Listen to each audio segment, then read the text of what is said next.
Hello, welcome. I'm Tom Sinclair, the streaming idiot, coming to you with who knows what show number it is. Somebody was asking me the other day, what show number are you on? I don't keep track. It's Wednesday. It's show day. We're not keeping track. It's just a lot of fun to be here. Thank you. And for those of you tuning in live, and there's quite a crowd. Appreciate you guys taking time out of your day and your evening and getting up early in the morning if you're in Australia and joining us for Streaming Idiots. The ideas behind the show, a couple of ideas really. One is that one guy with one PC can really do an awesome broadcast. You got to practice. You got to work hard. It's not going to fall in your lap, but you really can do it. You don't need a room full of PCs. You don't need a super monster PC, although that's nice, and you may grow up to need it. But you really can, with a laptop and a webcam and the right software, you can do a good broadcast. And that's where we started. And we've kind of traded this out and traded that out and moved up and stepped up and had a lot of help along the way. And have appreciated most of it. Let me put it that way. The other idea is that we want to bring this resource to the community because there are three types of folks that we really think are going to benefit. And so our shows are kind of geared towards this. One is houses of worship, where we think it's a natural kind of thing for the house of worship to be able to spread their message, not just to the folks that are physically present on a Sunday morning, but to folks that are infirm and can't make it, or traveling, or folks that want to just take a peek and see what's going on inside that church without having to go there first. Kind of a religious voyeur, if you were. But that's okay. That's okay. And we're supporting that market. We're working with several churches right now. The next is the sports market. That's a natural. That's a natural for sporting events because I can't wait. Coming up this spring, I've been asked to do the color commentary for the local high school soccer stream. And that's the stream that I started back in 2008, 2009. And so glad to be a part of it again. It's going to be a lot of fun and will give me a little bit more hands-on there. The third part is the folks that do talk shows, kind of like this one. And some folks have remote guests that come in by Skype or Zoom or some other WebRTC implementation, or maybe guests that are live in their studio. And we've got some packages on the drawing boards, some custom PC packages designed for each one of those three categories that I think will take a lot of the mistakes out of it for one thing, but it'll take a lot of the legwork out of it too, and make it easier to bring in when you're ready for the next step. These are not first step packages. These are going to be second and third step packages. But when you're ready to go to the next level, these will be the kind of packages you'll want to take a look at. So enough of the commercial. Want to give a big welcome to our folks watching us, on YouTube. We invite you to subscribe. You may want to wait till you get to the end of the show to subscribe, and you say, maybe not. Maybe I want to take that subscription back. But we'd love to have you. Big agenda for today. And last week, you remember we were doing the review of the PTZOptics camera, and we've got one here in the studio. And we were streaming it live. We were streaming it over the network here in the studio, the local area network. And there was a significant delay between the video and the audio. And we were playing around with that, and we ended up, I think in the after show, it wasn't part of last week's recording. In the after show, you guys watched while I worked, but plugged a mixer into that camera and plugged a mic into that mixer or some sort of configuration like that, where we were actually able to broadcast that camera with zero delay, but it had to have its own mic. And I thought that was a little clumsy. I mean, it was great if you've got four cameras that are all identical and you're taking the audio from the cameras in that sense. But hey, wouldn't it be great to be able to sorry, I just got distracted by the chat room with somebody asking where the show was. Yeah, well, I hope it's here. Oh, somebody else is helping out. Good. Thank you, Timothy. Um, Boy, that just blew my train of thought. Blew my train of thought. Oh, there we go. It's a little clumsy to have to run all your audio through the camera. And so I got to thinking later. I said, I think there's a way to lower the latency in vMix for that. So let me cut to that camera. This is the cam right here, and it's on about, I don't know, about half zoom right here. And we've got. Then I'm going to bring up the input settings for that camera and then put them over here where you can see most of them. So let's go back to that screen capture. And that's what the input settings look like for the camera. And I'll go to the General tab. And let's see, just out of your look, and I'll pull that window down a little bit. There we go. Is the change button.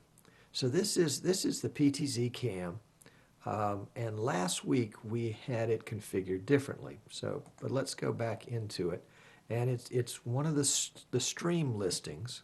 Excuse me, one of the stream inputs, and the stream type is the RTSP over UDP. And we've got 4 different choices there, and this is the first one, and it worked the first time, so I went with it.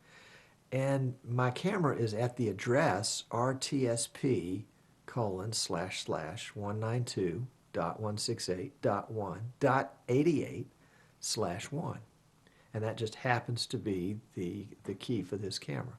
And when I click that, because it's already in there, I don't know if you noticed, the buffer had been set to 300 milliseconds. Well, when you set it to low latency mode, let's see, let me bring that in a little bit more so you can see a little better. When you set it to low latency mode and put the buffer down to 0 milliseconds, it's a little bit more demanding, but we'll click OK, and then we'll X out of that. And I just realized that you guys are not seeing what I'm showing you. Let's run through that again.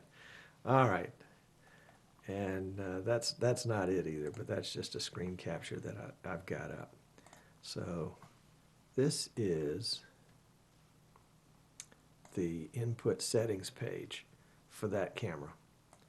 And let me just pull it over just a little more so you can see. In the top right-hand corner is the change button, and it's one of the stream options, one of the stream input options, and it's RTSP over UDP. I've got 4 choices there, but RTSP over UDP is the first one, and that one worked the first time. The URL blank is where I'm going to put in the URL of the camera, and since I've already done it, I've got it right down here, and I'll do that in just a second. But notice kind of in default mode that the buffer is set to 300 milliseconds. Well, 300 milliseconds, that's that's about 1/3 of a second. So at 30 frames a second, that's about 10 frames. You notice over here is something called low latency mode. Well, I wasn't paying any attention to that last week. And what I found is when I put my address for the camera in there and I set low latency mode and reduce the buffer to 0 milliseconds, and we'll say OK, and we'll X out of that, and then I'll go back to this camera. You can see that my sync it's not spot on, but it's a lot better. So this is the PTZOptics cam. In this particular cam is the 12x SDI version that also does HDMI, also does IP, and also does composite. I didn't realize that until the other day.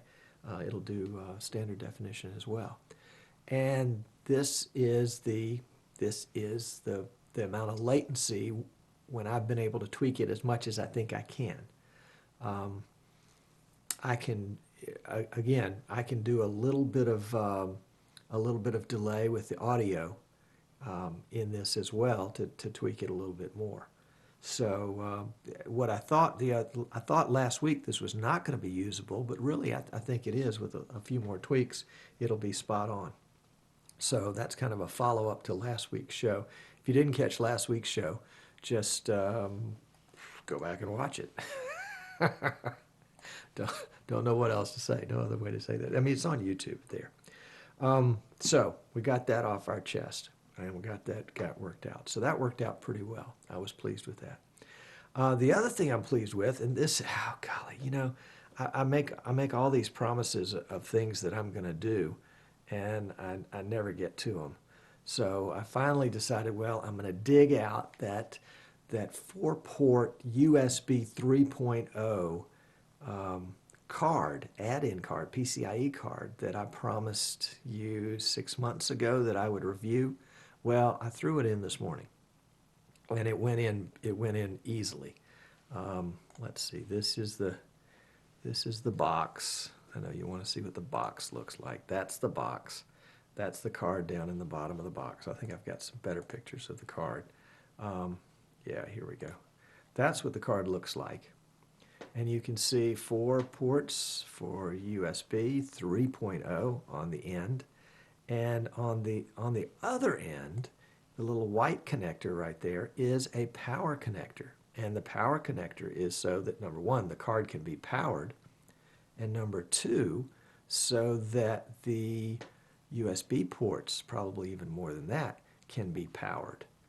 And so with powered USB ports, in this case, USB 3 ports, they can supply, each port can supply 900 milliamps as opposed to the 500 milliamps that you would get from a 2.0 USB port. The other thing that's worth noting on the card is that there are 4 USB controllers, one for each port. 4 USB 3.0 controllers, one for each port. And so that's important because that means that you can run 4 different devices, and each one has its own controller. Well, you know, why is that significant? Well, I think it's significant because what it means is that if you have a studio, or you're just starting out with a studio and you want to have guests in your studio and you want to use webcams to start out with, you can use multiple webcams and not have to worry about what ports you're putting things in, and know that each webcam is going to have sufficient bandwidth for whatever you need. And I may have a 4th webcam around here somewhere, but I didn't even think about it till just now. But I do have 3 webcams set up. The first one is my over-the-shoulder webcam, and that's a Logitech C920. The second is kind of this overhead desktop webcam, and that's a Logitech C920. You can see my show notes there. And the last is my Logitech C310. That's kind of my desktop cam right here. All 3 of those are running. Now, they were running on 2.0 as well, USB 2.0 as well, but I had to be really careful as to which ports I plugged them into in my PC, because a USB 2.0 controller might control 2 and sometimes even 3 actual physical ports. So this card kind of gets around that. And if you've got space for it, I think it was an 8-lane card. Well, let's see, we'll get a picture of it right back up here again and take a look. I can't tell in the picture if that's an 8 or a 4-lane card. Maybe it's just a 4-lane card. The only criticism I have so far is you notice the spacing on the USB ports. Here's another shot. When that goes into, well, when it went into my PC, it was a little tight. And the little teeny bars that sort of separate the PCIe port exterior slots, the bars kind of got in the way of the USB ports, so I kind of had to use my USB plug to kind of push that bar aside. And I guess if this becomes a permanent device in my system, I'll probably take my old Dremel tool out and kind of grind out a spot so that the plugs can come in and out more easily. Martin says it's a 4-lane port. Thank you, Martin. So so far, it's only been running for a couple hours, but so far, pretty good success. I think I'm going to leave this guy running maybe even overnight with the cams on, kind of burn the card in and see if we can't make it fail. And again, see if I can't. I think I've got a Logitech, no, excuse me, a Microsoft Life Cam around here somewhere. I'll have to see if I can dig it out and plug it in and get 4 of them going at the same time. But hey, here is a 4-port high definition capture card for manufacturer's suggested retail price, $124 US. So that's probably like $8 in the United Kingdom, or 8 euros, 8 pounds. Excuse me, sorry, didn't mean to insult you with euros. But $124 US, I think it probably goes for much less than that when you can find it at one of the discounters. Newegg or even Amazon probably has it for less. So it's 5 gigabits per second per channel. It does require power from your power supply. It has 4 host controllers, 1 for each port. Each port can supply 900 milliamps of power, and it's a tight fit. So that's kind of my conclusion of the card. And we'll probably bring you an update on the next show as to how it's done over a 24 to 48 hour period, and kind of see if it'll hang in there. In fact, I don't have any plans for the card right now, so I'll probably maybe leave it in my production PC for the next month or so, and see if we can't break it. If we can break it, then we know it didn't work. Duh, yeah. So we'll see if we can make it work. The card is, thank you. It's a StarTech. I'll put it back up there for you to see. It's a StarTech PEX USB 3 S44V.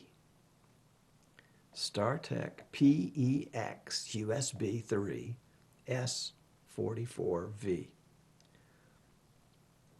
And StarTech typically rebrands other people's cards. So who knows who the card really is made by. I know StarTech has taken some of the Yon cards and rebranded them as StarTech cards. So we just don't know where this rascal really came from. StarTech PEX USB 3 S44V. I don't think that means 44 volts. That just seems like way too much. But hey, I think it's very promising. A poor man's, like me, 4-port capture card for 4 high-definition channels of video via webcam. And hey, that's pretty cool. Pretty cool. I'm liking it. All right, moving along. Any questions so far? No, it looks like everybody's behaving in there in the chat. Many of you know, those of you that have watched regularly, that we have put together I would call it a product, but really we've just sort of put together pieces from other different manufacturers.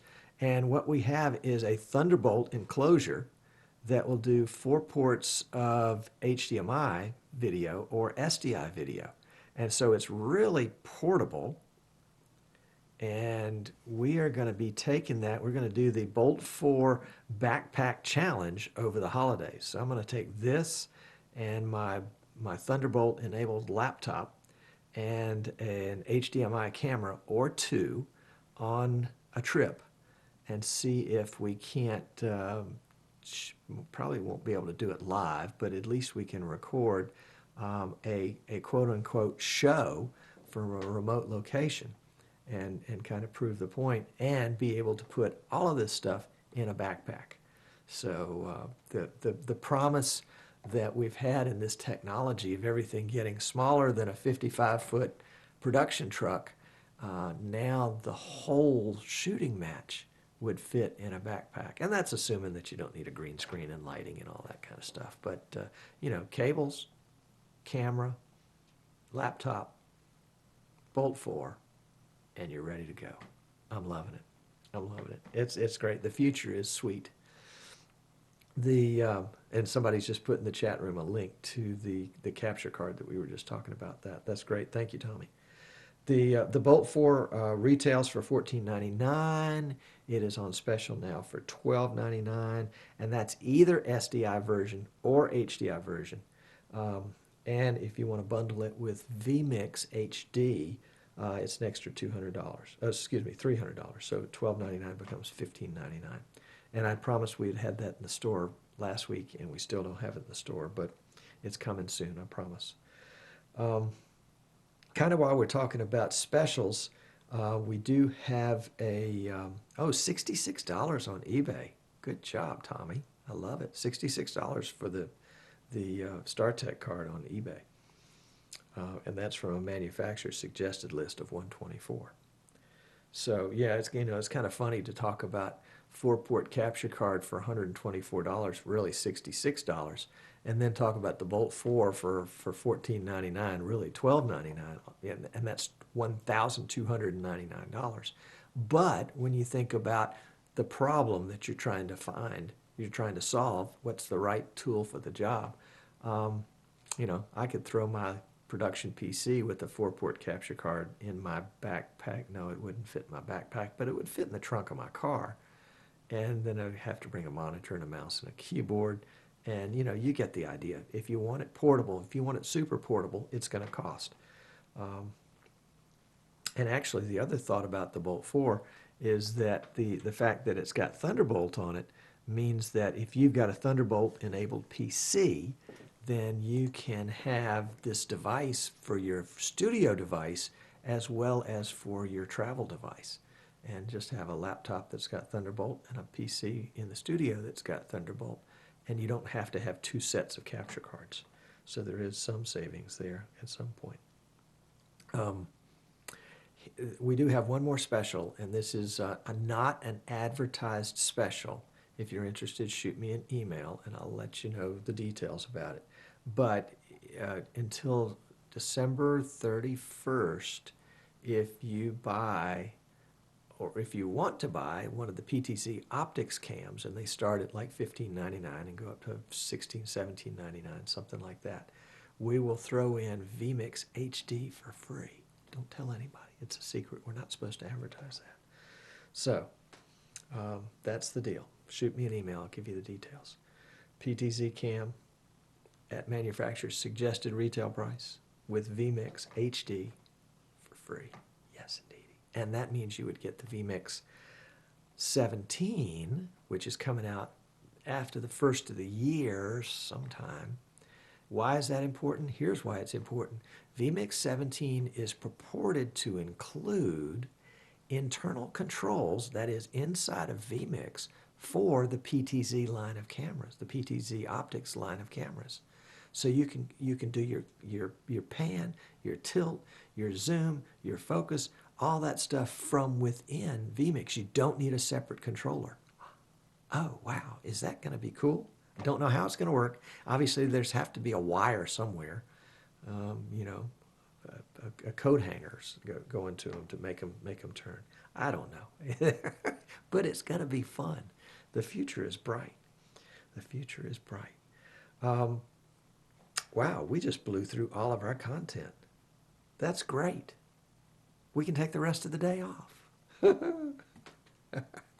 You say, has this guy been drinking? No, it's just been a great day. It's been a great day. So let's see. What are we going to do?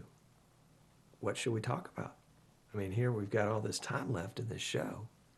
And I've told you everything I know, and that didn't take, it only took 24 minutes. at least everything I knew about the PTZOptics cam and how to reduce the latency between the audio and the video on that. I think we've gotten that dialed in pretty well. We've talked about the StarTech 4-port PCI Express USB 3.0. They're calling it a card, but I'm calling it a capture card. I mean, that's really what it is. It's a poor man's video capture card. And by poor, I don't mean disparagingly. I mean for the thrifty man. The thrifty man's, that's my Scottish part coming out in me. The thrifty man's high definition video capture card. And we've got that installed today. And that's the cam that we've been using here and here. And this shot's a little fuzzy because there are lights all over the place. This shot's a little fuzzy because it's probably too close to the desktop. And this shot's fuzzy because it's probably way too close to the desktop. So my apologies on those. But you get the idea. Yep. All right, let's see. And then vMix 17 coming out after the first of the year, which may be spring. So we will just have to, we'll have to wait and see. Have to wait and see. Oh, interesting story today. I had somebody call me, and they had a PTZ style camera that was supposed to plug into a USB 3.0 port. Kind of fits what we're talking about today.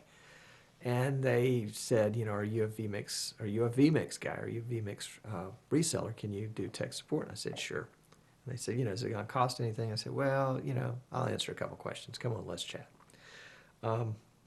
They said, well, I've got this camera and it's plugged in USB 3.0 and I've got it in vMix. And when I pull it up in vMix, the greatest resolution that will allow is 640 by 480.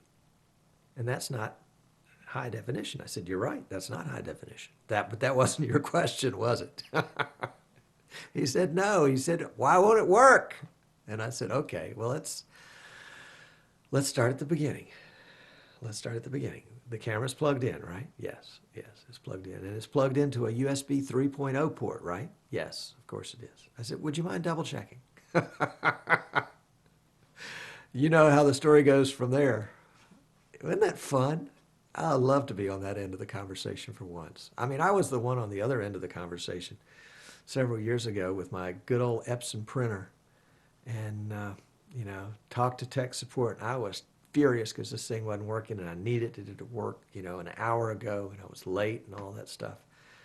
And he said, okay, well, you know, Mr. Sinclair, you know, is it plugged into your computer? Well, of course it's plugged into my computer. Okay. Is it plugged into the wall? Well, of course. Would you mind double checking? It wasn't plugged into the wall. I was like, oh man, you know, and I think sometimes the geekier we are, the more tech we are, the more difficult we assume the problem really is, instead of looking at the simple stuff first. And I don't mean to make fun of my new friend earlier, and that's why I didn't mention your name, Stan. Just teasing. It's not really Stan, but you know, when it comes to troubleshooting, check the simple stuff first. Check the obvious stuff, because you'd be amazed at the number of times that it was indeed the obvious stuff that tripped you up. Anyway, that's my tech support tip for the day. For those of you watching live, we've got a treat after the show, in the after show, and that is we're going to take this show to Blab. Blab is a new video medium, kind of like Zoom maybe, or Skype with lots of people, or actually it's more like Google Hangouts, but it's limited to 4 video people, but everybody else can watch and listen, and there's a chat room associated with it and some other goodies. You know, Blab's kind of making some inroads there, and lots of people are blabbing. And so I thought we would try a Blab. If you would like to join us, again, this is live, folks. Those of you that are watching on YouTube, I'm sorry, we've already done this by now. But those of you that are watching live, if you'd like to join us, there is a Blab embed If you're watching this on the 720p page, if you'll scroll all the way down below the chat room, you'll see a Blab embed down there, and that'll become active in a little while when we start it. If you are watching the 180 feed, you can go back to the 720 page and scroll down, or any of you can go to the front page of the website, to the home page, and there's a couple lines of text at the very top of the page, and in there it talks about the Blab After Show, and there's a link to the Blab After Show. I'm not going to make that active until I drop the feed for this show, just in case. That's the one thing I haven't tested, so hopefully it will test right. We're going to keep the yellow chat room going until we can confirm that we've got the Blab working, and then everybody's welcome to join us over there. So that's the plan. We've got milk and cookies in the Blab chat room, or in the Blab, whatever the Blab calls itself. It's like blab.im, and I get IM is kind of a takeoff on IMs, but we will see. So the Blab After Show, and I would welcome you, anybody that's got video, and actually you can do just audio too if you want to, but there'll be a little circle there that you can join the call, and so I would welcome you to join the call. RJ, I'm not ignoring your email. I promise I'll get back to you. So hey, that's it for the show today. If you joined us late and missed it, we'll have it up on YouTube in a couple hours, and it'll be. I don't know that it'll be great, but it'll be there, and you can watch it and laugh at me. So, folks, I know, last note, boy, all these notes. We will be taking some time off for the Christmas holiday next week, so there will not be a show next Wednesday. That'll actually be a travel day. I'd say I'd like to do the Bolt 4 backpack challenge that day, but I'll be driving, and my wife hates it when I change lanes and swerve off the road, so we probably won't be doing a live show from the back of the car, or from the ditch, as it were. So I'm Tom Sinclair. I am, what am I? This week I am the streaming idiot, and it's been a treat to come with you along today and share some of this stuff with you. If you have any questions or you think I can help, shoot me an email, tom@easternshorebroadcasting.com. If we can help you with some of the products in our store, and you're not sure about them, whether they're the right thing for you, there's nothing worse than buying the wrong thing and having to send it back. Shoot me an email, tom@easternshorebroadcasting.com. If you want to call me, my phone number is in my website. Nobody does that anymore. My phone number is in the website, so you don't have to. And there's a contact form there too. You can contact me through that. Whatever floats your boat, as they say. So until 2 weeks from today, we will see you soon. Have a great holiday. Bye.